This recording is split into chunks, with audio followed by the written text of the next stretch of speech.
नमस्कार, news point लेकर हाजिर हूं मैं राजीव। तो देश हित के नाम पर आज आखिरकार जितिन प्रसाद ने भी भाजपा का दामन थाम लिया।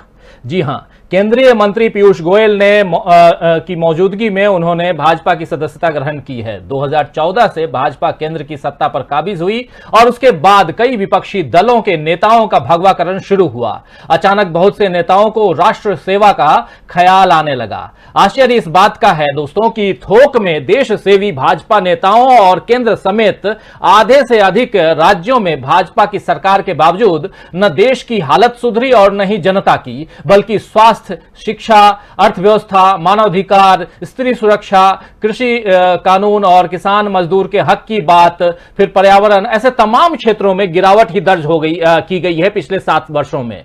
और अब जितिन प्रसाद से पहले आप याद कीजिए कि ज्योतिरादित्य सिंधिया ने भी देश सेवा के नाम पर भाजपा की सदस्यता ग्रहण की थी।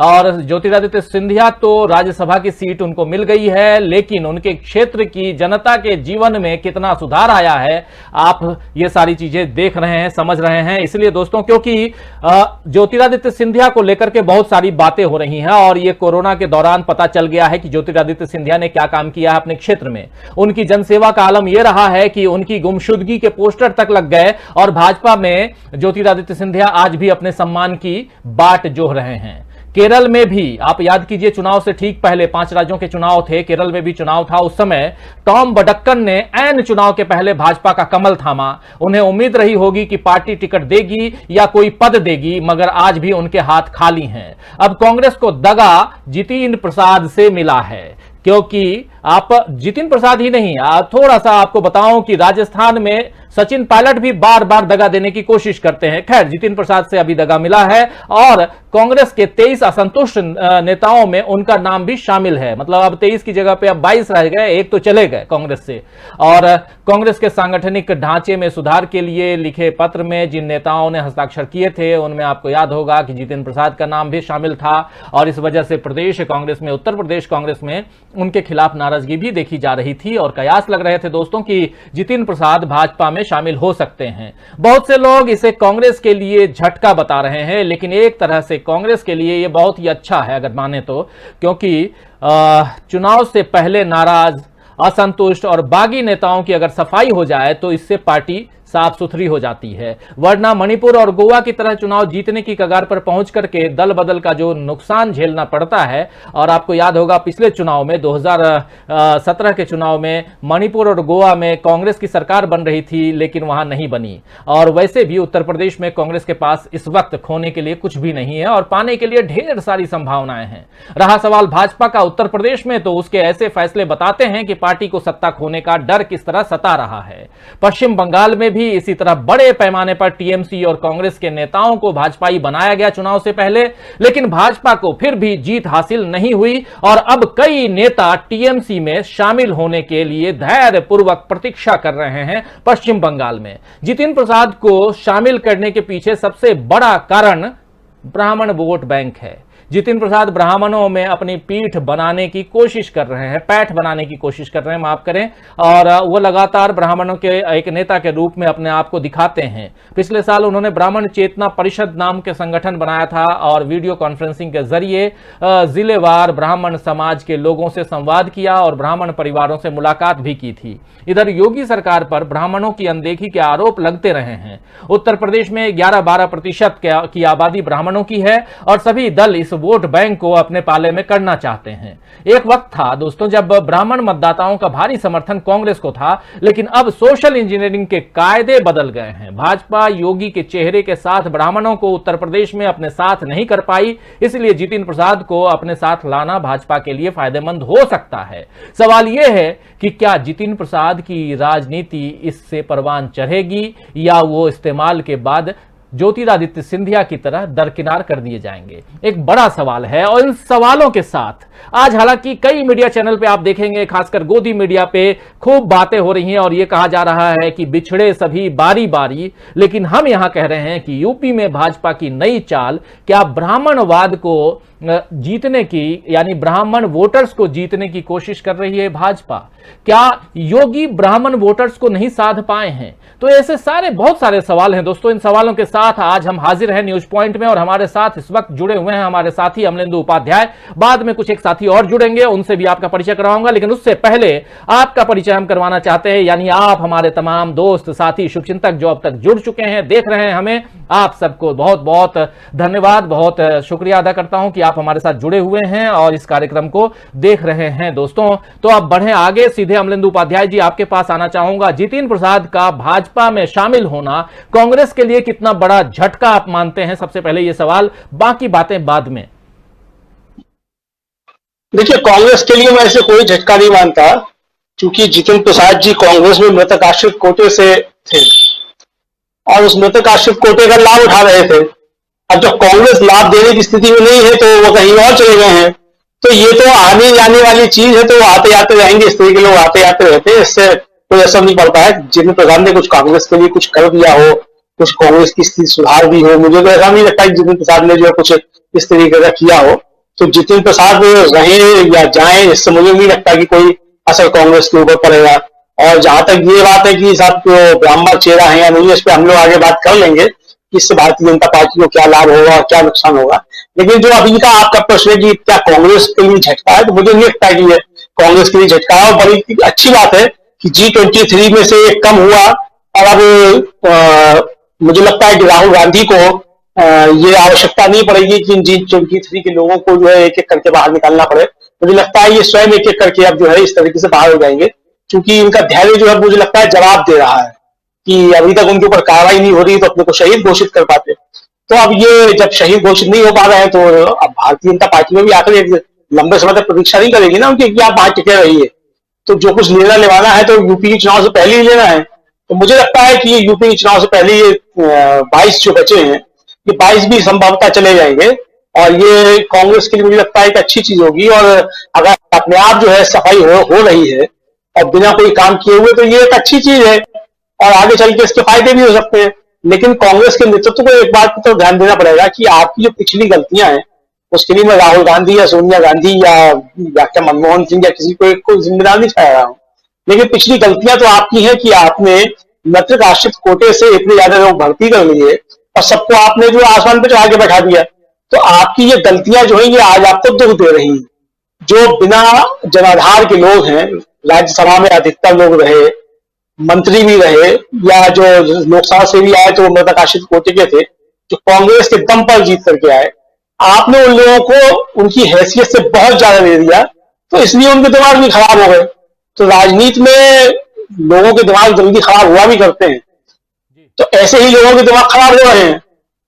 तो ये कांग्रेस की भी पुरानी गलतियां हैं, उसके परिणाम जो है आज निकल करके सामने आ रहे हैं और मुझे लगता है कि आने वाले समय में कांग्रेस को इन गलतियों से सबक सीखना पड़ेगा।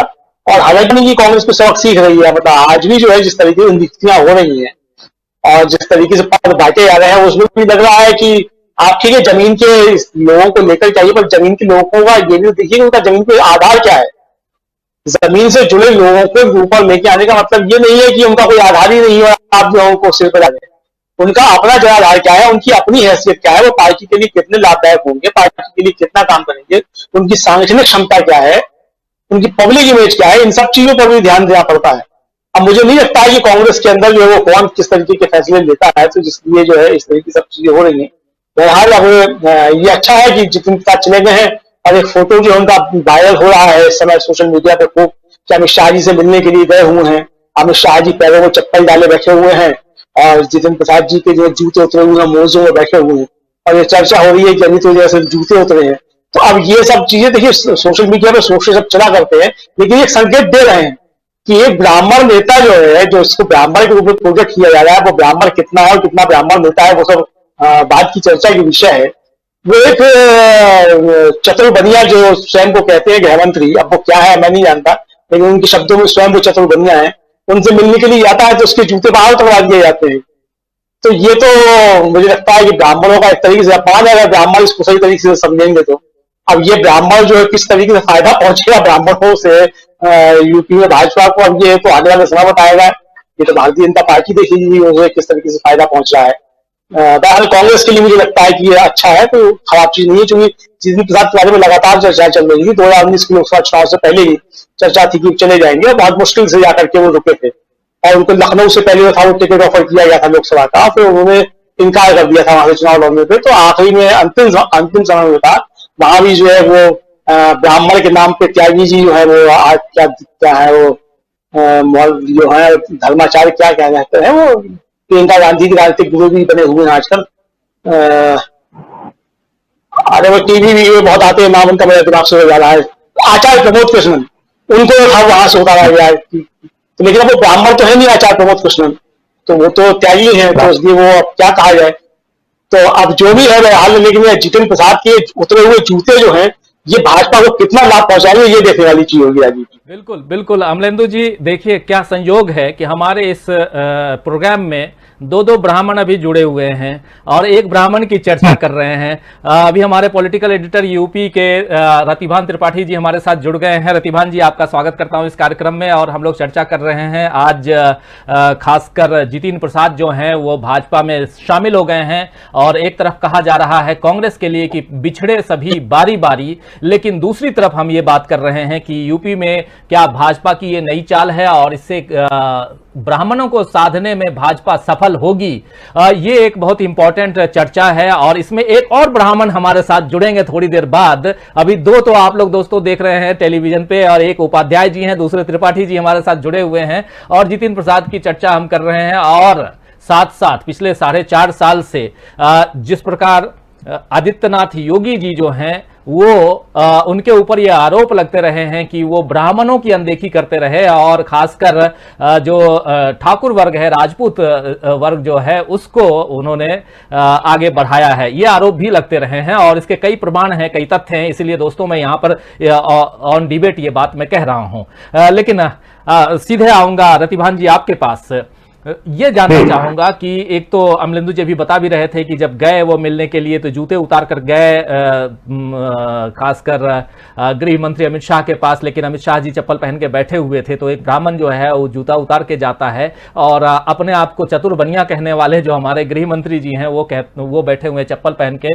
तो खैर मायने ये राजनीति में मैं जहां तक मानता हूं ये मायने नहीं रखता कि कौन जूता पहन के जा रहा है, कौन चप्पल उतार पहना बैठा है या उतार के जा रहा है। मायने ये है कि उत्तर प्रदेश में अब आने वाले समय में 6 माह 8 माह में चुनाव है, और जो बीजेपी तैयारी कर रही है, और अगर हम जितिन प्रसाद का पिछला ट्रैक रिकॉर्ड देखें तो एक अलग तरह का ट्रैक रिकॉर्ड है, क्योंकि जितिन प्रसाद पिछले 2004 से लेकर के और 2021 के बीच में 2 बार चुनाव जीते हैं और लगातार 3 बार चुनाव हार गए हैं।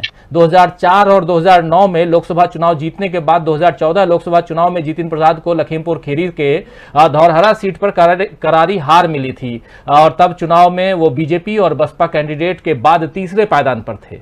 2019 में भी यही हाल रहा था, और धौरहरा सीट पर जितिन को 1,62,000 वोट मिले थे, लेकिन वो हार गए थे। 2017 विधानसभा चुनाव में जितिन प्रसाद ब्राह्मण बहुल क्षेत्र तिलहर से चुनाव मैदान में उतरे, लेकिन चुनाव हार गए। 2021 हाल ही में हुए पंचायत चुनाव में शाहजहांपुर के खुटार में वार्ड 1 से जितिन की भाभी राधिका प्रसाद खड़ी थीं, लेकिन उन्हें भाजपा प्रत्याशी पूजा मिश्रा ने हरा दिया।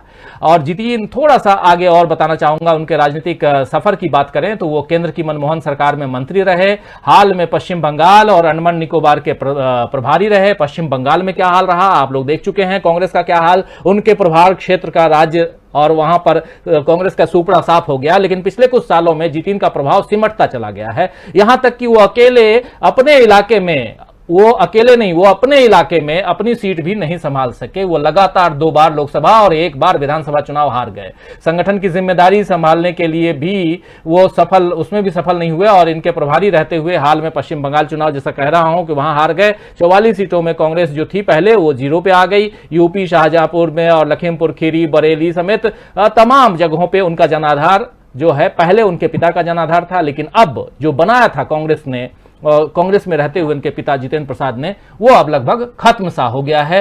तो एक हारा हुआ नेता, हारा हुआ आदमी कांग्रेस से जा रहा है G23 जो कांग्रेस के लिए बार बार एक पिन चुभोने वाला काम करता रहा है, ये जो ग्रुप है G23 में, उसमें जितिन प्रसाद भी रहे हैं, लेकिन जितिन प्रसाद अपनी पार्टी कांग्रेस से लगातार नाराज दिखे हैं। जनाधार उनका सिमटता गया है। ये कहा जाए अगर रतिभान जी कि आप अच्छे जनाधार वाले हैं, शुभेंदु अधिकारी की तरह हैं कि हाँ चुनौती देंगे, कांटे की टक्कर देंगे सामने वाले को और हरा भी देंगे, तो एक बात अलग होती है।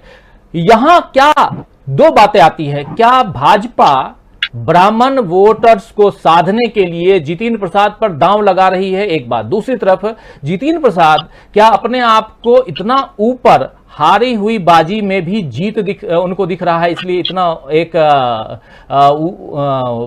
उस ऊंचाई से अपने आप को देख रहे हैं, उस ऊंचाई पर अपने आप को देख रहे हैं। आखिर कौन है जितिन प्रसाद और क्यों भाजपा ये रिस्क लेकर के जितिन प्रसाद को अपने पाले में लेके आई है, क्या कहेंगे? मैं ये सब कुछ समझना चाहता हूं आपसे। राजू जी, मैं तो आपसे को शुरुआत करूंगा जो आपने बात कही थी जूते उतारने से, मैं वहीं से उसी पृष्ठभूमि से जाना चाहूंगा, फिर इस बात के विस्तार से आता हूं। जूते उतारने का जहां तक प्रश्न है, ये तो ठीक है कि जूते उतार के गए, अमित शाह अंदर चप्पल पहने बैठे थे। तो मैं आपको एक अपना वाकया बताता हूं, सन 2002 का 2003 का। मायावती जी मुख्यमंत्री थी, तो तब से मैं उन दिनों बहुत खुल कर रिपोर्टिंग करा था, राजा भैया के खिलाफ रिपोर्टिंग जा रही थी, ऐसा लग रहा था। मायावती को बहुत अच्छा लगा, उन्होंने मुझे अपने अफसरों के थ्रू बुलवाया, मुझे बुलवाया। और जब मैं अंदर, रोहित टंडन मेरे साथ से सूचना सचिव उस समय के, तो वो जूते उतारे और मैं जूते पहने, तो उन्होंने मुझसे भी कहा कि त्रिपाठी जूते उतार दीजिए। तो मैंने कहा कि रोहित जी यहां भी मनुआ, जूते तो ना उतरेंगे। और मैं मुख्यमंत्री का मेहमान था, उससे ज्यादा कुछ कह नहीं सकते थे, लेकिन मैं जूते पहन के गया, वो जूते उतार के गए। अंदर जब मैंने देखा कि मायावती जूते सैंडल पहन के बैठी हुई हैं, और वो मायावती डिफरेंट मायावती थी जिन्होंने खड़े होकर मेरा अभिवादन किया, मुझे पहले कुर्सी पर बैठाया, फिर वो सोफे पर बैठी। तो ये जूते जो पहनने, मेरी निगाह जो उनके जूतों पर ही थी कि अगर हो सकता है कोई अंदर पहनने वाला अगर जूते न पहन के बैठा तो मेरे लिए धर्म संकट होगा। तो ये जूते पहनने की जो बात है वो एक अलग विषय है कि कोई अपने घर, ये एरिस्टोक्रेसी का सवाल भी हो सकता है, ये एक कोई बीमारी का सवाल हो सकता है। इन दिनों जो हम लोग कोरोना से पीड़ित हैं, तो हो सकता है कि लोग साफ सफाई के नजरिए से मुरली मनोहर जोशी के खिलाफ भी ऐसे आरोप लगे कि वो जूते उतरवा करके लोगों को अंदर आने देते थे। ये महज आरोप थे, ऐसा सच नहीं था।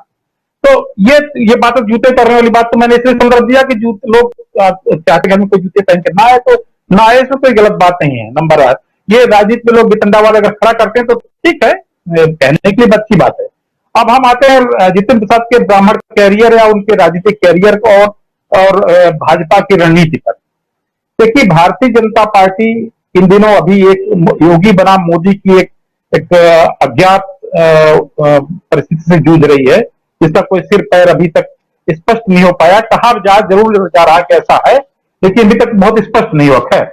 ये इस समय जब लोकतंत्र में, अब आप जानते हैं कि लोकतंत्र में सिर गिने जाते हैं, सिर किसके साथ ज्यादा हैं, तो भारतीय जनता पार्टी भी चुनाव में जा रही है, चुनाव में अगले साल जाएगी, उसके लिए सिर जुटा ही रही है। तो स्वाभाविक रूप से जितिन प्रसाद पश्चिमी उत्तर प्रदेश के ब्राह्मण नेताओं में अपनी मजबूत पकड़ रखने वाले नेता माने जाते रहे हैं।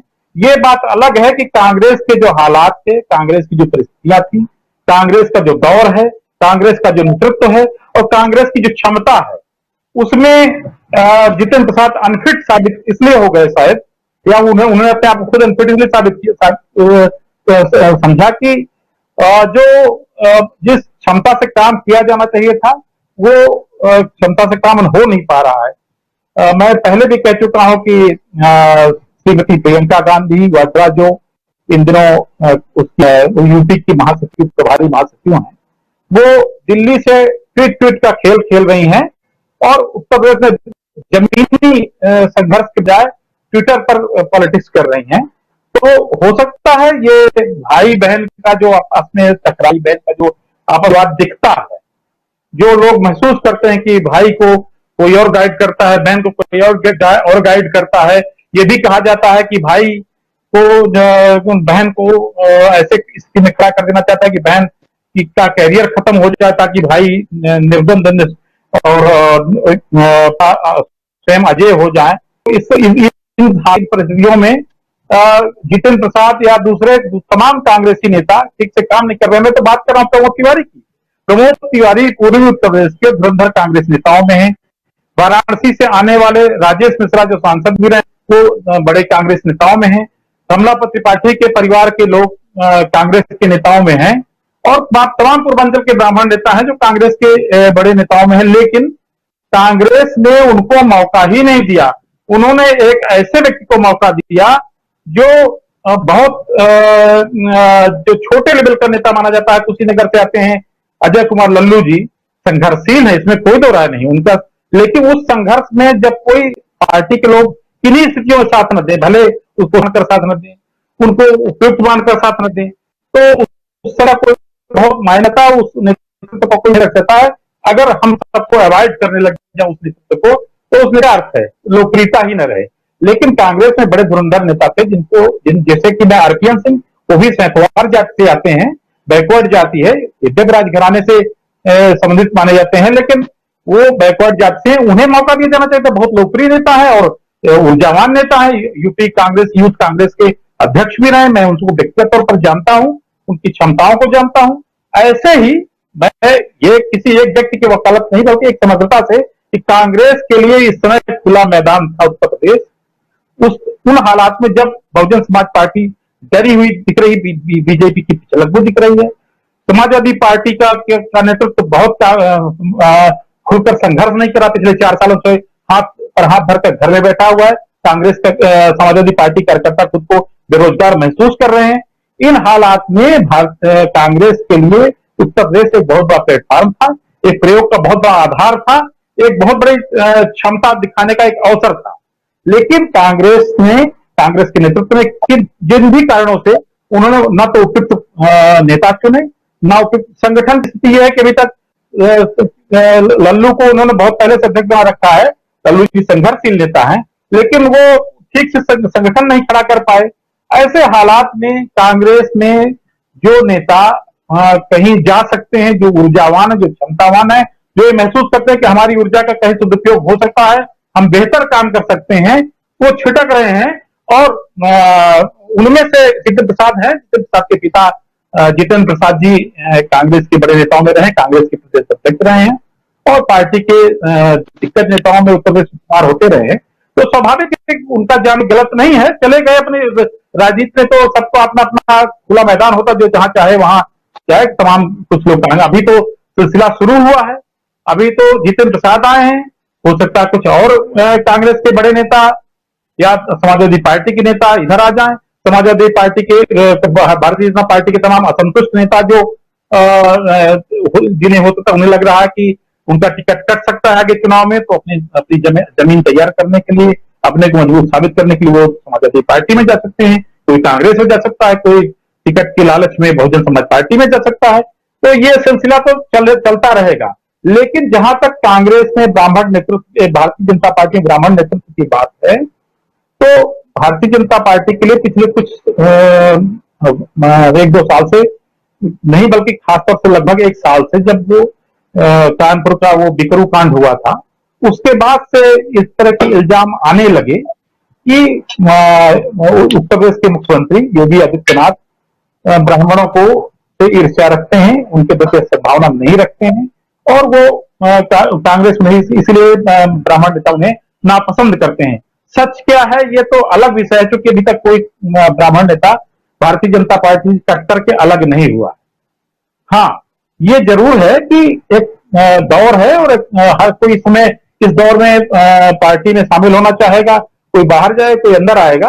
तो जितने सब सिलसिले में आए कि इसे भारतीय जनता पार्टी जीत के रूप में भी देखा जा सकता है कि जब कांग्रेस अपने एक हीरे को जो जिसकी चमक, जिसके अभी अमलेंदु जी करे तो उसकी चमक खत्म हो चुकी है, तो गैर चमकीले हीरे कोई सही एक हीरे को कांग्रेस ने भारतीय जनता पार्टी की झोली में सहेज लिया है। हो सकता है उसको चमक के अपनी फैक्ट्री चमका के चमचमाते हीरे की तरह पेश करे। पश्चिमी उत्तर प्रदेश में जहां किसान आंदोलन चल रहा है, जहां भारतीय जनता पार्टी के पुराने नेता। आपको रोकना चाहूंगा रतिभान जी, आपको थोड़ा रोकना चाहूंगा और अमलेंदु जी के पास आना चाहूंगा, फिर किसान आंदोलन की बात भी जरूर करूंगा और बहुत ही विस्तार से आप अच्छी बातें समझा रहे हैं। बहुत कुछ जो पॉलिटिकल सिनेरियो है, खासकर भाजपा की रणनीति और उसमें क्या कुछ पिछले दिनों हुआ है, क्या कुछ होने वाला है, ये तमाम बातें रतिभान जी बता रहे हैं। लेकिन अमलेंदु जी, एक बात जो बार बार थोड़ा सा टच करने की कोशिश अभी रतिभान जी ने भी की, योगी आदित्यनाथ पे जो ब्राह्मण विरोधी होने का जो ठप्पा लगा हुआ है पिछले 4.5 साल के उनके कार्यकाल में, इसको आप किस रूप में देखते हैं अमलेंदु जी? क्योंकि बार बार ये बात आती है कि जब पूरे अगर उत्तर प्रदेश को देखा जाए तो उत्तर प्रदेश में कई जगह ब्राह्मणों को पीछे किया गया और ठाकुरों को आगे किया गया। क्या ऐसा है?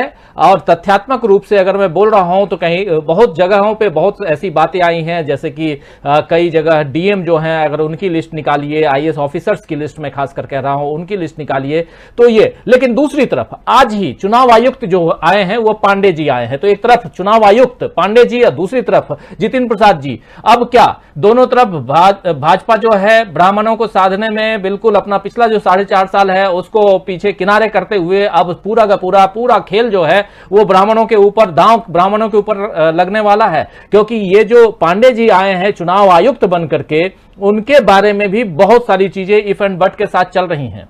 अमलेंदु जी देखिए राजीव जी, सवाल पिछले 4.5 साल का नहीं है, सवाल पिछले 95 सालों का है कि 95 सालों जिस तरीके से आरएसएस का ब्राह्मण विरोधी चरित्र रहा है और खासतौर से प्रधानमंत्री नरेंद्र मोदी के ऊपर भी आरोप लगते रहे कि वो ब्राह्मण विरोधी है, और ऊपर से लेकर नीचे तक कई चीजें जो हैं वो गिनाई जाती हैं कि इस तरीके से उन्होंने ब्राह्मणों को नुकसान पहुंचाया है। और भारतीय जनता पार्टी ने ब्राह्मणों से अपना बदला लेने के लिए 1991 के बाद से आज तक एक बार ब्राह्मण को अपना मुख्यमंत्री उत्तर प्रदेश में नहीं बनाया है, जबकि 1991 में मुझे याद पड़ता है कि 90 से ज्यादा ही होते हुए ब्राह्मण एमएलए थे और तब कल्याण सिंह को था उत्तर प्रदेश का मुख्यमंत्री बनाया गया। वो ब्राह्मणों से यह बदला लेने के लिए कि ब्राह्मणों ने कभी भी चित्पावनों को ब्राह्मण माना ही नहीं था।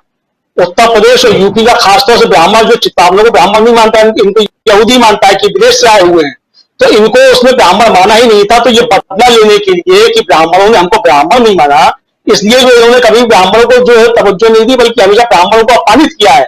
और आप देख लीजिए इनका पूरा इतिहास रहेगा, यानी आप रामप्रकाश गुप्ता को आप चीफ मिनिस्टर बना सकते हैं, मगर आप कल्याण मिश्रा और मुरली मनोहर जोशी को आप चीफ मिनिस्टर नहीं बना सकते हैं, जबकि 90 से ज्यादा एमएलए जो है आपके ब्राह्मण थे जिस समय आपने कल्याण सिंह को बनाया। तो मैं ये कहना चाहता हूं कि ये आरोप जो है कोई नया नहीं है, ये पुराना है। ब्राह्मणों को ये तय करना है कि वो किधर रहते और किधर ज्यादा जूते उतार के जाएंगे। ठीक है, ब्राह्मण जूते उतार के जाता है, मंदिरों में जाता है, पर मंदिर में बैठा हुआ देवता भी तो होता है ना, वो देखता है उसका अपने ठाकुर के सामने जाना है, जूते उतार के जाए जिसके सामने रहा, ये भी तो देखने की चीज होती है ना। अब जैसे रतिवान जी बता रहे थे मायावती जी के सामने गए, उन्होंने जूते नहीं उतारे, ब्राह्मण तुम कर जाएगा कि नहीं लाऊंगा मैं जूते। तो अब ये जो ब्राह्मण जा रहे हैं तथाकथित ब्राह्मण, तो ये कितने बड़े ब्राह्मण है जो जूते उतार के जा रहे हैं, तो ये तो देखने वाली चीज है। आज मैं इस पर टिप्पणी नहीं करूंगा क्योंकि ये सब सोशल मीडिया के शोषे हैं। मैंने पहले भी कहा था कि सोशल मीडिया पे शोषे सब चल रहे हैं कि जूते उतार के जा रहे हैं, जूते उतारने और ना उतारने अंतर। लेकिन जितिन प्रसाद जो है वो बहुत बड़े ब्राह्मणों के नेता हो ऐसा नहीं है, उनके पिता जो थे जितिन प्रसाद वो भी ब्राह्मणों के नेता नहीं थे, दरबारी थे। राजीव गांधी के दरबारी थे, बाद में नरसिम्हा राव के दरबारी हो गए, तो दरबारी ही थे। तो इनकी जो स्थिति तो दरबारियों की ही थी। मैं फिर कहूंगा ये कांग्रेस की गलतियां हैं कि उसने मृतक आश्रित कोटे से तमाम लोगों को इस तरीके से जो थी वो उनकी स्थिति बना दी, और ये कांग्रेस की गलतियां जो उसने अतीत में की है उनके फल जो उसको आज भुगतने पड़ रहे हैं और आगे भी भुगतने पड़ेंगे इस तरीके के अगर फैसले लगातार कांग्रेस के अंदर होते रहेंगे। जहां तक सवाल ये है कि कौन आएगा और कौन जाएगा, तो देखिए अगर जितिन प्रसाद इतने बड़े नेता हैं ब्राह्मणों के, तो सवाल ये है कि उत्तर प्रदेश के अंदर उनकी ज्वाइनिंग क्यों नहीं हुई, दिल्ली में उनकी ज्वाइनिंग क्यों हुई? अमित शाह जी से मिलने गए, अमित शाह जी ने तो ज्वाइनिंग नहीं कराई, ज्वाइनिंग कौन करा रहा है? पीयूष गोयल करा रहे हैं। बहुत सारे सवाल उठेंगे, ऐसा नहीं है कि बहुत बड़ा जो है तूफान उठ के खड़ा आ गया है और बहुत बड़े ब्राह्मण नेता जो आ गए हैं। अगर इतने बड़े ब्राह्मण नेता आ गए तो इसका मतलब बीजेपी स्वीकार कर रही है भारतीय जनता पार्टी में।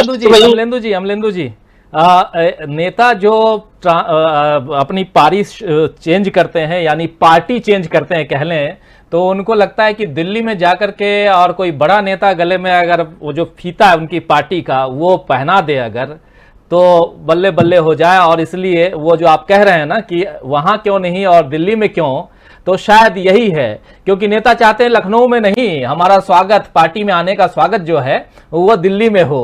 और यहाँ मतलब कई नेताओं से बात, और जब बदलने वो ऐसे ही करते हैं, उनको लगता है कि नहीं नहीं दिल्ली में कोई बड़ा नेता अगर कर दे शायद मेरी बातों से। और दोस्तों एक बात और बता दूंगा, तीसरे ब्राह्मण भी हमारे साथ जुड़ गए हैं। आज ब्राह्मणों की जोड़ी यहाँ पर जो है तीन ब्राह्मण हैं। भारत शर्मा जी हमारे रोविंग एडिटर, वो भी भोपाल से जुड़ गए हैं। तो आज 3 ब्राह्मण है, भारत शर्मा है, हमारे रतिभान त्रिपाठी जी हैं और अमलेंदु उपाध्याय हैं, और तीनों ब्राह्मण मिलकर के उत्तर प्रदेश के ब्राह्मणवाद पर चर्चा कर रहे हैं। देखिए क्या संयोग है इस वक्त, लेकिन यह संयोग ही कहें, मैं जानबूझ करके इन तीनों ब्राह्मणों को नहीं बैठाया हूं, ये आप याद रखिए, बिल्कुल आपको कहूं। और 2 ब्राह्मण आज चर्चा में उत्तर प्रदेश में हैं, एक पांडे जी हैं जो आयुक्त बनाए गए हैं, और दूसरे जितिन प्रसाद जी हैं जिनको की भाजपा लेकर आई है, लेकिन उनका पिछला ट्रैक रिकॉर्ड बहुत अच्छा नहीं है। तो अमलेंदु जी अपनी बात आप रख रहे थे, बिल्कुल आपके पास आना चाहता हूं। आप जो अपनी बात रख रहे थे उसको पूरा कीजिए, फिर भारत शर्मा जी आपके पास आऊंगा, फिर रतिभान जी आपके पास। रतिभान जी भी बहुत सारी चीजें, चूंकि लखनऊ में बैठे हुए हैं तो बहुत सारी बातें, बहुत सारे इंफॉर्मेशन आपके पास हैं, तो वो भी लेना चाहूंगा। लेकिन एक चूंकि पिछले दिनों लगातार आगरा में रह रहे हैं हमारे भारत शर्मा जी, और उत्तर प्रदेश की राजनीति पे पूरी पैनी निगाह रख रहे हैं, तो भारत शर्मा जी भी बहुत कुछ इस पर जोड़ सकते हैं। तो 3 ब्राह्मण मिलकर के 2 ब्राह्मणों के बारे में क्या कुछ कहेंगे, और एक ठाकुर मुख्यमंत्री के बारे में क्या कुछ कहेंगे, यह समझना चाहता हूं। लेकिन जो सवाल मैं कर रहा था अमलेंदु जी आपसे, कि एक ठाकुर मुख्यमंत्री पिछले 4.5 साल से ब्राह्मणों की अनदेखी क्यों करता रहा, इसका जवाब आप अभी तक नहीं दे पाए हैं। नहीं, मैंने तो जवाब दे दिया। मैंने कहा कि ये 95 साल का काम है उनका, आज का नहीं है। वो सिर्फ योगी आदित्यनाथ अनदेखी नहीं कर रहे, पूरी भारतीय जनता पार्टी अनदेखी करती रही है, और नीति के तहत करती रही है, उसकी अपनी पॉलिसी है उसके तहत करती रही है। आप देखिए कि एक दर्जी जो है ब्राह्मण मुख्यमंत्री बची है, उसके पीछे पूरी भाजपा पड़ी हुई है, और अलबन बंदोपाध्याय जो सेक्रेटरी थे वहां, वो भी ब्राह्मण थे, उनके पीछे पूरी भाजपा पड़ी हुई है। तो भाजपा तो जो है ब्राह्मणों से दुश्मनी निभा ही रही है, पूरी भाजपा निभा रही है, अकेले योगी आदित्यनाथ नहीं निभा रहे हैं।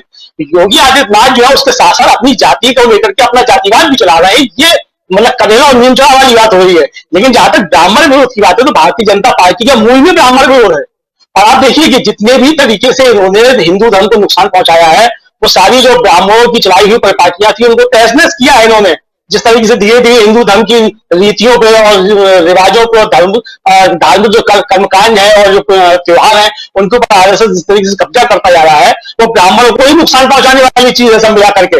आप बताइए कि जब राम मंदिर का शिलान्यास होता है तो कैसे शिलान्यास होता है, सवाल नहीं उठेंगे क्या? शंकराचार्य क्यों नहीं है वो उपस्थित? सवाल उठेंगे कि नहीं उठेंगे? अगर आप ब्राह्मण खेल रहे हैं तो इसलिए जो है ये अकेले योगी आदित्यनाथ ब्राह्मण विरोधी नहीं है, पूरी भाजपा ब्राह्मण विरोधी है। लेकिन अब जो भाजपा जो है, जो उनके अंदर एक संघर्ष चल रहा है इस समय यूपी और दिल्ली के बीच में, तो ये जितिन प्रसाद की एंट्री जो है ये दिल्ली की तरफ से कराई गई है, यूपी की तरफ से नहीं कराई गई है। और ये संदेश देने की ये कोशिश की गई है कि अभी भी जो है दिल्ली का जो जलवा है वो यूपी में कायम है, और दिल्ली के हिसाब से यूपी में भी फैसले होते हैं, तो यूपी अपने को जो सर्वे सर्वा नहीं समझे, ये संदेश जो है वो यूपी को देने की कोशिश की गई है। और इसके बहाने में ब्राह्मण का भी खेला जाएगा कि ब्राह्मण भी ऐसा भी ब्राह्मण भी आ गए हैं। तो ये कुल मिला की स्थिति है, इससे ज्यादा कुछ नहीं है। अभी देखिए आने वाले समय बहुत सी चीजें होंगी। अब हो सकता है कल को भाजपा का ही कोई ब्राह्मण नेता निकल के चला जाए। ब्रजेश पाठक जो है वो भाजपा के कार्यकर्ता तो है नहीं, लेकिन उनकी भी वही है। ब्रजेश पाठक भी कल को छोड़ के जा सकते हैं, वो बड़े नेता है ब्राह्मणों के। ब्रजेश पाठक मुझे लगता है जितिन प्रसाद से बड़े नेता है, और अपने दम पे बने हुए हैं, किसी राजा के बेटे नहीं है। हम तो जानते हैं चूंकि यूनिवर्सिटी में हमारे साथ ही रहे हैं, छात्र संघ के अध्यक्ष भी रहे, वहां अपने बल पे जीते। हालांकि उनको अर्जुन तिवारी के लड़के जो थे वो सपोर्ट किया करते थे, लेकिन वो है अपने बल पे बने हुए। मतलब ऐसा नहीं कि उनको किसी ने बना दिया हो, मृतक आश्रित कोटे से आए हुए नहीं है, अपने दम पे आए हुए हैं। तो कल को वो भी जा सकते हैं, क्योंकि उनकी भी लगातार उपेक्षा हो रही है। तमाम लोगों की बात, मतलब श्रीकांत शर्मा में 4.5 से बेचारे कसमसा के बैठे हुए, कहा तो मुख्यमंत्री के दावेदार थे, और आज जो है प्रेस नोट जारी करने पर उनकी ड्यूटी लगी हुई है कि ऊर्जा विभाग की कोई जिम्मेदार खबर हो तो उसका प्रेस नोट जारी कर दीजिए, इससे उनके पास कोई काम नहीं है। तो ये बहुत सी चीजें हैं। मतलब कोई ऐसा नहीं है कि जितिन प्रसाद आ गए तो ब्राह्मणों की बहुत बल्ले बल्ले जो है भारतीय जनता पार्टी के अंदर हो जाएगी।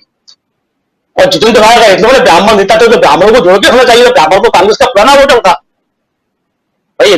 2001 में इनकी नियुक्ति हो गई थी यूथ कांग्रेस में इनकी जितेंद्र प्रसाद की। 2004 में आप जो थे सांसद बन चुन लिए गए थे, 2009 में भी आप सांसद चुने गए, तो आप ब्राह्मण को रोक के रखते, जबकि 2009 में कांग्रेस की अच्छी सीटें भी आई थी लोकसभा चुनाव में।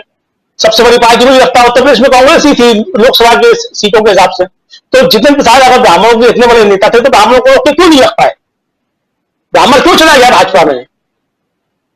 तो बहुत से सवाल हैं। तो अभी इन पर ब्राह्मण क्यों चलाया गया और कौन ब्राह्मण को रोक के रख पाएगा और कौन ब्राह्मण कहां चला जाएगा और कौन देखिए, एक तो हर ब्राह्मण अपने में नेता है।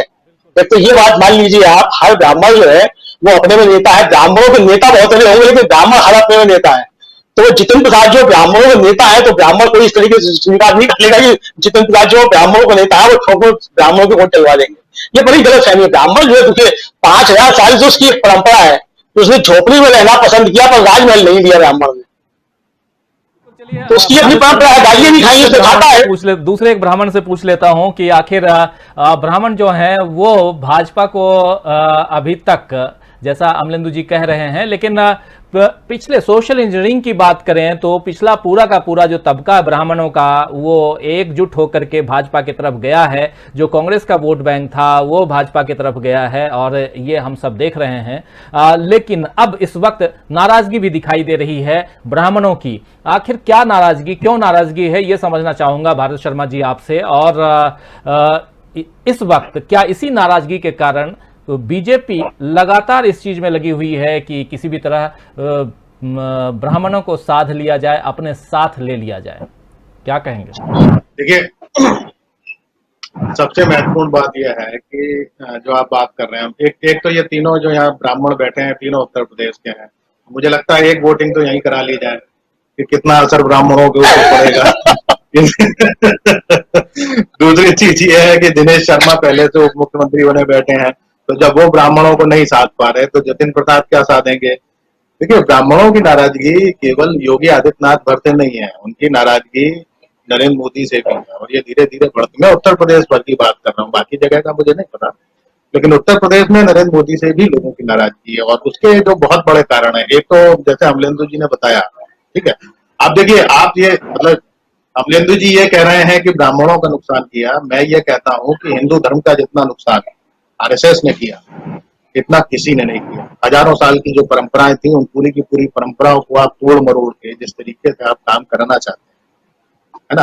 अब आप देखिए, राम मंदिर में पूरी लड़ाई निर्मोही अखाड़े ने लड़ी और ले दे के आपने उसको सबको बाहर कर दिया, सब जगह विश्व हिंदू परिषद और आरएसएस के लोग डाल दिए, है ना। तो ये पूरे जिस तरीके के इंस्टीट्यूशंस के ऊपर ये लोग कब्जा करने की कोशिश कर रहे हैं वो भी एक नाराजगी है। और उसके बाद जो घटनाएं हैं अभी, जैसे रतिवान जी भी कह रहे थे कि जो विकास दुबे हत्याकांड, देखिए उसका जो घटना हुआ, अब उसके परिवार की 4 महिलाएं जेल के अंदर बंद है। अब जतिन प्रसाद ने एक टास्क फोर्स बनाई है जो कानूनी मदद लोगों को दिलवाएंगे। तो अब कानूनी मदद आप किससे दिलवाएंगे?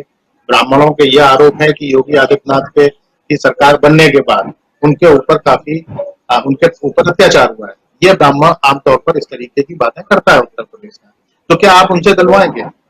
एनकाउंटर में भी जो कुछ नंबर्स हैं, लोगों का कहना है कि ब्राह्मणों के ऊपर ज्यादा अटैक हुए या उनके एनकाउंटर ज्यादा हुए, तो क्या आप उनको दिलवाएंगे? क्या आप उन 4 महिलाओं को आप जेल से रिहा कराएंगे जो जेल में बंद पड़ी हैं? विकास दुबे के परिवार की, जिसमें एक लड़की की तो 7 दिन या 8 दिन पहले ही शादी हुई थी, आपने उसको भी उठा के जेल में बंद कर रखा है। तो ऐसी बहुत सारी चीजें हैं जिसको लेकर ब्राह्मणों में नाराजगी है। ये बात भी सही है कि महत्वपूर्ण जो पोस्टिंगें हैं उसमें भी ब्राह्मणों की अनदेखी हुई है। ये आरोप है ब्राह्मणों के। मैं केवल क्योंकि हम लोग तो इन सब चीजों को बहुत ज्यादा मानते नहीं है, लेकिन जो आरोप है उत्तर प्रदेश के ब्राह्मणों के वो इस तरीके के। एक और महत्वपूर्ण बात है, देखिए आप ये देखिए कि जो पैतरेबाजी जो आरएसएस करती रही वही इसके लिए अब घातक होती जा रही है।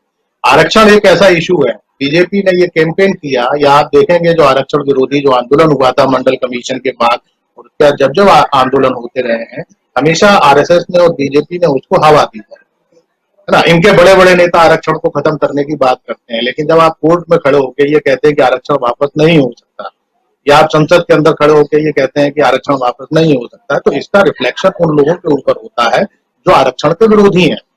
है ना। अब आप कहे कुछ भी लीजिए, लेकिन कहीं ना कहीं उसका रिफ्लेक्शन होता है। और इन चीजों को लेकर खासकर, क्योंकि भाई योगी आदित्यनाथ ठाकुर है, तो हो सकता है कि ठाकुरों का एक सॉफ्ट कॉर्नर उनके साथ हो, लेकिन ब्राह्मण है, उनको उनका सॉफ्ट कॉर्नर थोड़ी ना होगा। अगर वो ये देखते हैं कि मेरे घर में, देखिए सबसे बड़ी चीज ये है कि रोजगार नहीं होने की वजह नई आर्थिक नीतियां हैं, ये लोगों के अभी तक चेतना में नहीं है। वो यही मान के चल रहे हैं, और ये कैंपेन बीजेपी और आरएसएस के लोग करते हैं कि आरक्षण की वजह से हम लोगों के बच्चों को ना अच्छी पढ़ाई मिल पा रही है, ना अच्छा रोजगार मिल पा रहा है। तो अब जब ये आपने कैंपेन आपने लोगों के बीच में चला रखा है, और अब जब आप आरक्षण को खत्म नहीं किए 7 साल में, 8 साल में, तब फिर ये बात निकल के सामने आती है कि कहीं ना कहीं जो है बीजेपी भी उन्हीं लोगों के साथ में है, या उन्हीं लोगों के पक्ष में बात करती है। ठीक है, तो कुल मिला के जो स्थितियां जो बनती चली जा रही है ना, वैसा नहीं है कि बीजेपी के पास ब्राह्मण नेता नहीं है, या जतिन प्रसाद कोई बहुत बड़े ब्राह्मण नेता है कि उनके आते ही सारा ब्राह्मण बिल्कुल लामबंद होकर चला जाएगा। मुझे लगता है कि ये हमारे देश में जो पॉलिटिकल पार्टीज हैं, उनको इस चीज के ऊपर विचार करना चाहिए कि कोई भी जात, ठीक है, मायावती एक पूरे दलितों की गारंटी नहीं ले सकती है, कम्युनिटी की ले सकती है। अखिलेश यादव पूरे ओबीसी की गारंटी नहीं ले सकते, एक जाति की ले सकते हैं। जैसे चौधरी चरण सिंह, वो भी एक जाति के नेता रहे, है ना। अजीत सिंह है, उनका भी एक जाति, हालांकि वो जाति भी उनसे छिटक गई अजीत सिंह के साथ, लेकिन ब्राह्मणों का इस तरीके का कोई ऐसा नेता वहां पर उत्तर प्रदेश में नहीं है जो ये दावा कर सके कि हाँ पूरे ब्राह्मण में मेरे साथ में है। उसका एक और कारण है, इतनी सारी खाइयां हैं, इतने सारे बटे हुए हैं, इतनी परंपराएं हैं, सबके अपने अपने अपने अपने ठीके हैं अलग अलग इलाकों के ऊपर। तो एक कोई भी ऐसा नेता नहीं है जो इन सारे ब्राह्मणों को एक सूत्र में बांध सके। उनके आपस के भी बहुत सारे झगड़े हैं परंपराओं को लेकर या मान्यताओं को लेकर, तो ऐसा कुछ नहीं है। तो ये बीजेपी, मुझे लगता है कि ये ब्राह्मण नेता के नाम पर ये जो अमलेंदु जी जो कह रहे थे, ये योगी आदित्यनाथ को एक मैसेज देने की कोशिश की जा रही है, क्योंकि मोदी और योगी के बीच की जो टकराहट है, उसके बीच में ये एक मैसेज देने की कोशिश की गई है कि हम यहाँ पर अभी हमारा हस्तक्षेप कम नहीं हुआ है। मुझे लगता है यही एक बात है, बाकी ब्राह्मणों का इससे कोई बहुत ज्यादा लेना देना नहीं है, का कोई लेना देना नहीं है। लेकिन अमलेंदु जी, अब माफ करें रतिभान जी, आपके पास आना चाहूंगा सीधा।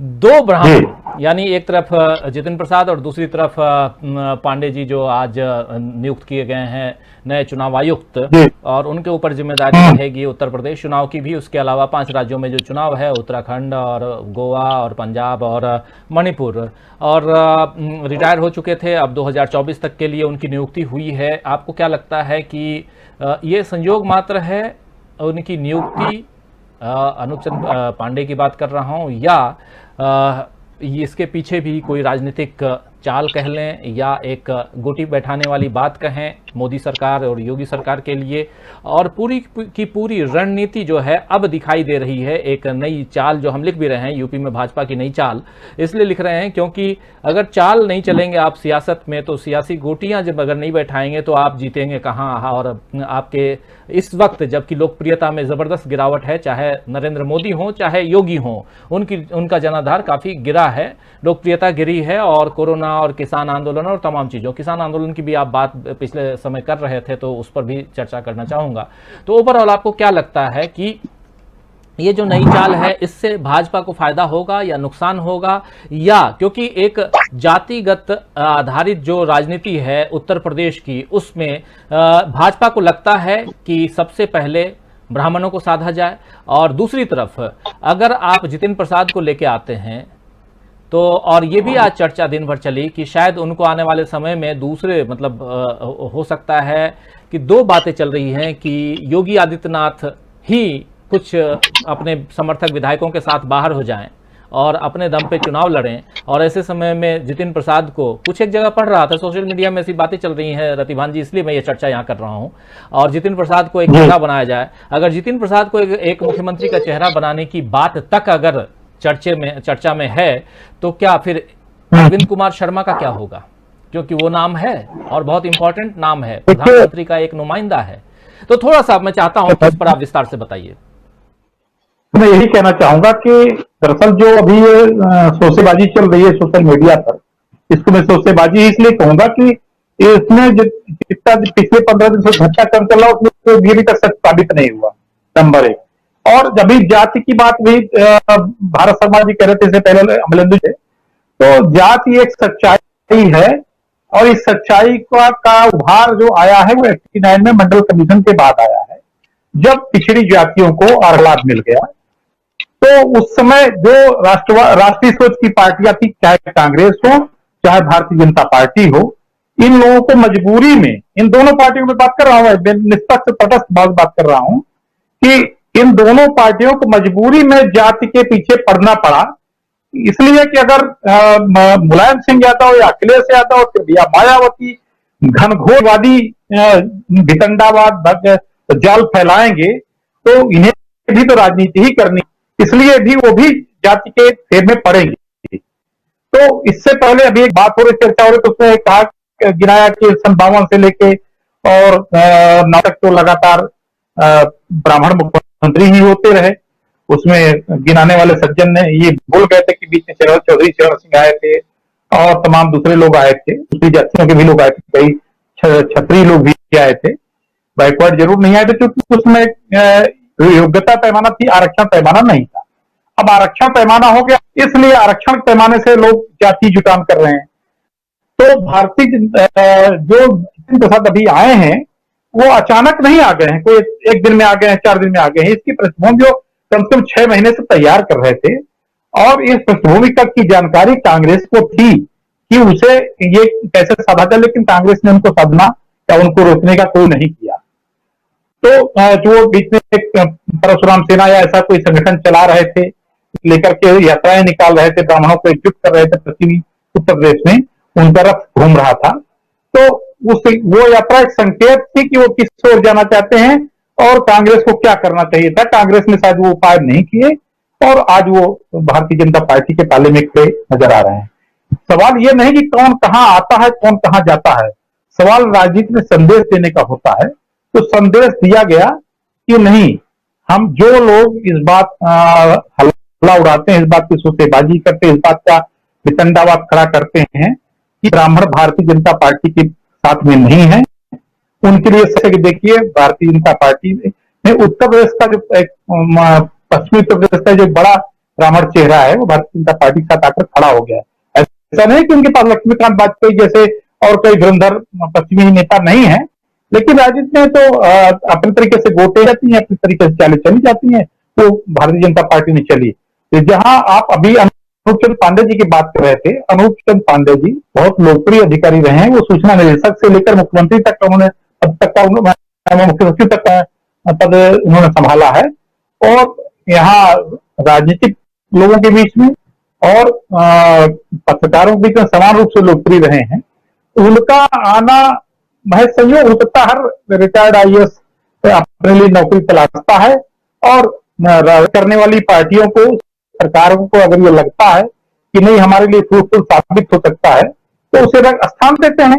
लगता है शायद इसी कड़ी में अनूप चंद पांडे को, क्योंकि यूपी कैडर के आईएएस थे, उत्तर प्रदेश में राजनीतिक चुनाव होने वाला है, तो अगर अनूप चंद पांडे को रखेंगे तो उत्तर प्रदेश को ठीक से जानते हैं, उत्तर प्रदेश की चुनावी रणनीति तैयार करने में एक अच्छी भूमिका निभा सकते हैं। चुनाव आयोग का यही काम है कि वो बेहतर तरीके से कील काटा बैठा दे, जिससे कि एक अच्छा चुनाव हो जाए, और ऐसा और लोग सभी लोग भरोसा करें, चाहे वो कांग्रेस के लोग, चाहे वो भारतीय जनता पार्टी के लोग हों, बहुजन समाज पार्टी और समाजवादी पार्टी के लोग हों, सभी वर्गों के लोग अनूप चंद पांडे पर भरोसा करते हैं, क्योंकि अनूप चंद पांडे हर सरकार में अच्छे अधिकारी के रूप में जाने जाते रहे हैं, और शायद इसीलिए भारतीय जनता पार्टी ने उन्हें उनका कालखंड या उनका कार्यकाल विस्तारित न करके उनको नए रूप में एक इनाम के तौर पर पेश, ये हो सकता है, इसमें कोई संदेह नहीं है। तो ये इन दो लोगों का आना, चुनाव आयोग होना एक अलग विषय है और अलग विषय, लेकिन दोनों को अगर मिलाकर देखे तो भारतीय जनता पार्टी तो उत्तर प्रदेश में राजनीति ही कर रही है ना। अगर उन्होंने ये सोचकर किया होगा कि नहीं दो ब्राह्मण चेहरे हम दिखाएंगे, तो वो तो चुनाव लड़ने आए नहीं पांडे जी, लेकिन ये चुनाव लड़ सकते हैं, चुनाव के लोगों को संगठित कर सकते हैं जितिन प्रसाद, और कांग्रेस के को एक झटका देने की बात भी है। ये आज भले कहें कि नहीं कांग्रेस में कोई दम नहीं है, उसमें जितिन प्रसाद में कोई दम नहीं है, 2 बार हारे हुए है, लगातार हार रही, भाभी वार्ड का चुनाव हार गई, ये सारी बातें अपनी जगह स्टैंड करती हैं, लेकिन फिर कांग्रेसियों को इस बात का दर्द क्यों हो रहा है कि जितिन प्रसाद यहाँ भारतीय जनता पार्टी में आ गए।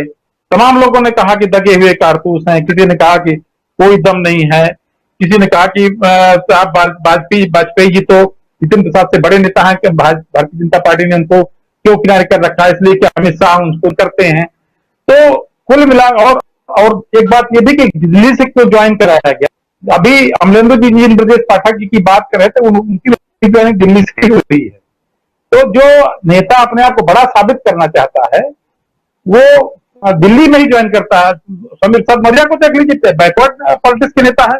केशव प्रसाद तो यहाँ पहले से भारतीय जनता पार्टी प्रदेश अध्यक्ष के रूप में, धुरंधर नेता के रूप में स्थापित हो गए और फिर भी समीर प्रसाद मौर्य को लाया गया तो समीर प्रसाद मौर्य ने दिल्ली में ही ज्वाइन किया।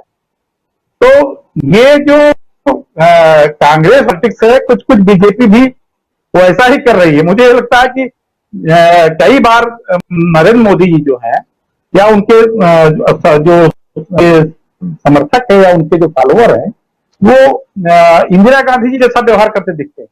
इंदिरा जी जैसे नेशनल पॉलिटिक्स जिस तरह व्यवहार करती थी कि जड़ हिलाने वाली बात कहा जाती है इंदिरा गांधी जी के बारे में कि वो किसी मुख्यमंत्री को बहुत जड़ जमने नहीं देती हैं, वो जड़ हिलाते थे बीच बीच में कि जो है वो बहुत जड़ न पकड़ने पाए।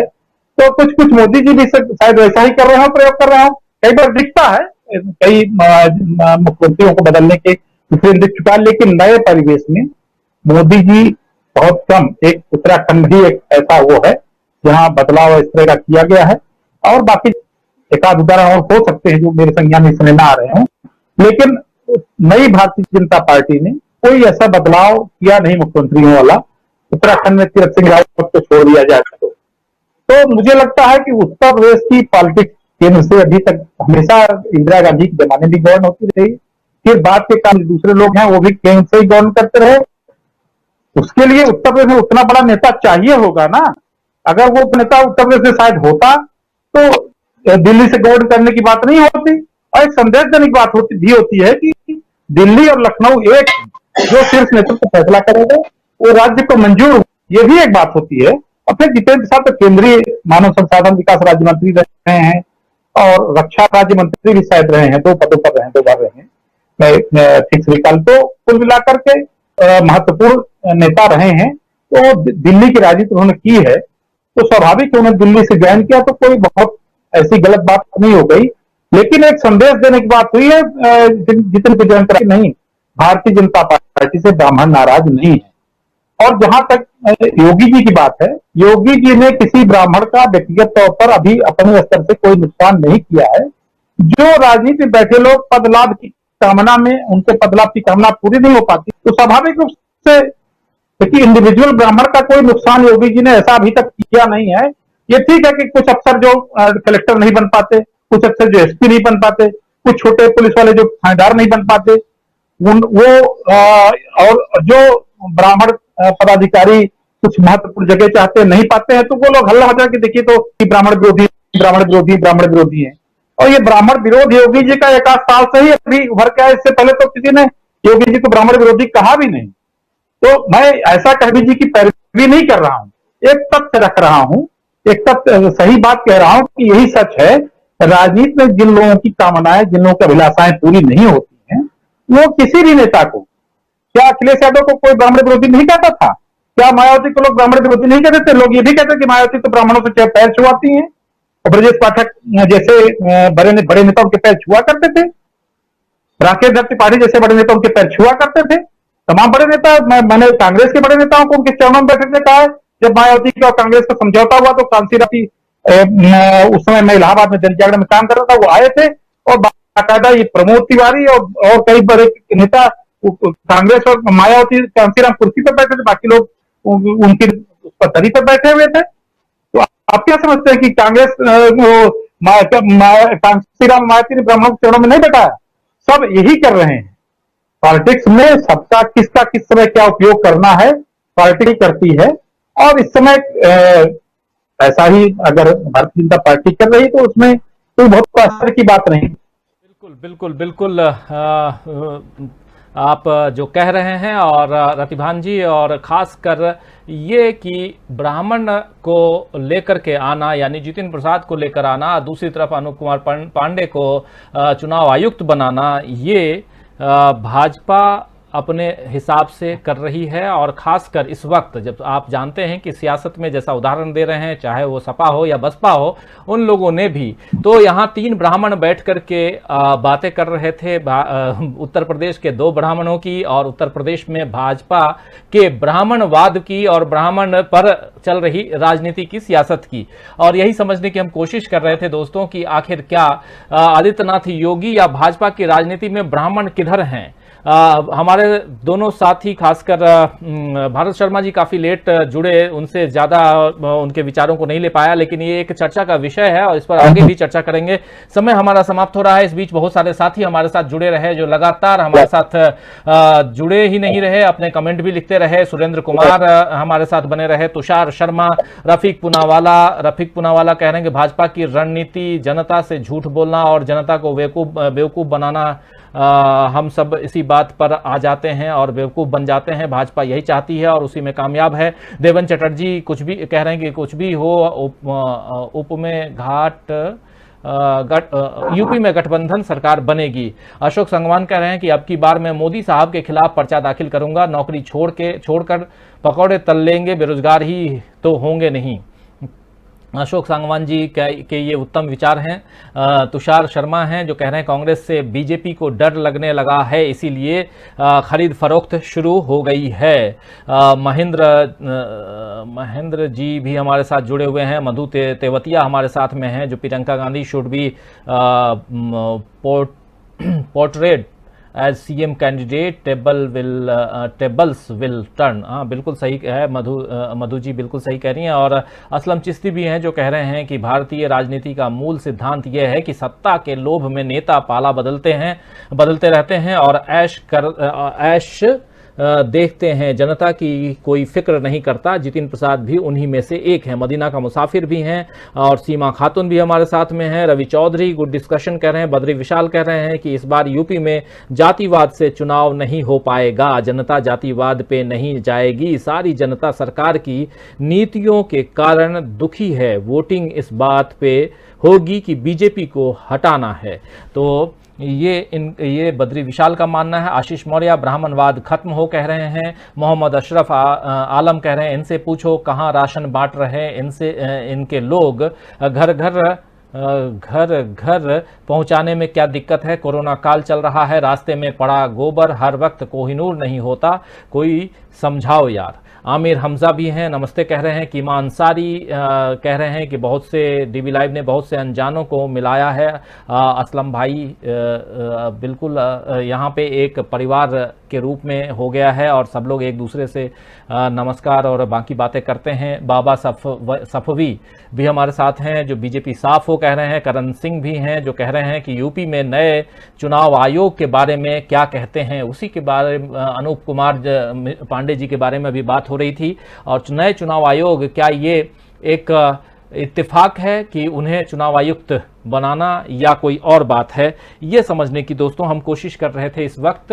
और ये आने वाले समय में और पता चलेगा कि नए चुनाव आयुक्त जो बनाए गए हैं उससे क्या फ़ायदा भाजपा को हो सकता है या फ़ायदा नहीं हो सकता है, ये भी देखना होगा। आदित्य यादव कह रहे हैं कि जब हम हर चीज़ पैदा करते हैं तो वह हम माल क्यों नहीं सस्ता रहता भारत में, और किस जो चीज़ पैदा करता है उसमें सही मूल्य मिल जाए। तो हिदायतुल्लाह खान भी है, आप ही आएगी, सलीम कुतुबुद्दीन भी हैं। तो तमाम साथी हमारे साथ जो जुड़े रहे, आपसा खां जुड़ी रही और तमाम दूसरे साथी भी जुड़े रहे, आशीष मौर्य, देवेंद्र चटर्जी, ये तमाम, रणवीर सिंह भी, सलीम कुतुबुद्दीन भी। तो दोस्तों अब इस चर्चा को समाप्त करने का वक्त हो गया है, लेकिन रात 9 बजे फिर से आपके सामने हाजिर होंगे कुछ और विषय लेकर के। और खासकर आज हम चर्चा करेंगे देश की एक नई रणनीति पे, देश में क्या अब शुरू होगा असली खेला, इस पर हम चर्चा करेंगे। बहुत ही इंपॉर्टेंट चर्चा है खरी खरी में, और कुछ और पत्रकारों के साथ, वरिष्ठ पत्रकारों के साथ उस समय हम आपके साथ होंगे 9 से 10। उस समय जुड़ना न भूलिए, हमारे साथ जरूर जुड़िए, ज्यादा से ज्यादा संख्या में जुड़िए। और दोस्तों, एक गुजारिश आप लोगों से और है कि प्रोग्राम अगर आपको पसंद आता है तो इसे शेयर जरूर कीजिए, और जो साथी अभी तक हमारे चैनल को सब्सक्राइब नहीं किए हैं, अगर हो सके तो कुछ नहीं करना है, सिर्फ सब्सक्राइब बटन को दबाना है और सब्सक्राइब भी जरूर कीजिए। तो पहली बात तो प्रोग्राम अगर पसंद आए शेयर कीजिए, लोगों के बीच में पहुंचाइए कि हाँ, एक मंच है जहां चर्चा होती है, और चर्चा जो है वो साफ सुथरी, बिना लाग लपेट के होती है। तो इसीलिए आपसे गुजारिश यही है कि आप लोग हमारे साथ जुड़िए, बनिए, और रात 9 बजे से 10 बजे तक हम आपके साथ रहेंगे फिर से। और अभी हमारे साथ जुड़े रहे भारत शर्मा जी, हमारे साथ जुड़े रहे रतिभान त्रिपाठी जी, और हमारे साथ जुड़े रहे अमलेंदु उपाध्याय जी। आप तीनों का बहुत बहुत धन्यवाद, बहुत शुक्रिया अदा करता हूं कि आप तीनों हमारे साथ बने रहे इस कार्यक्रम में। और आप तमाम दोस्तों, साथियों, शुभचिंतकों जो हमारे साथ अभी तक बने रहे, आप सबका भी बहुत बहुत शुक्रिया। बहुत लोगों के अशोक संगवान कह रहे हैं आप ज्वाइन भी कहाँ कीजिए। बिल्कुल ज्वाइन की भी कह रहा हूं कि ज्वाइन भी कीजिए, ज्वाइन बटन भी दबाइए। और मुन्ना खान भी हैं, द पॉलिटिकल शहजाद भी हैं, फिर मोह यूनिस रजा भी, सुकुमार बनर्जी भी हमारे साथ में, अब्दुल लतीफ खान भी, मदीना का मुसाफिर भी। तमाम साथियों, अब सीधे 9 बजे आप लोगों से मुलाकात होगी। तब तक देखते रहिए डीबी लाइव। नमस्कार।